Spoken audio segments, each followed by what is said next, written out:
आजचा दिवस ना माझ्यासाठी ना खूप छान होता.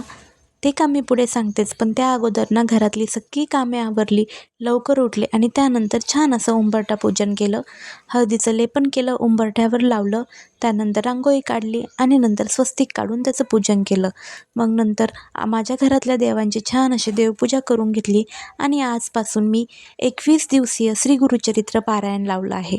तुम्हाला व्हिडिओ दिसत असल्याप्रमाणे मी गुरुचरित्र पारायणाची मांडणी केली आणि आजपासून 21 दिवस म्हणजेच त्यामध्ये माझे त्रिकाल पारायण होणार आहे. आणि खरं तर सांगते, या दिवसाची ना मी खूप तीव्र इच्छेने वाट बघत होते. जेव्हापासून श्री गुरुचरित्र पारायण लावायला सुरुवात केली तेव्हापासून माझ्या आयुष्यात खूप असे चांगले सकारात्मक बदल घडायला लागलेत. खूप असे छान छान स्वामी अनुभव आलेत. मला आलेल्या स्वामी अनुभवांचा एक लॉंग व्हिडिओ मी चॅनलवर अपलोड केला आहे.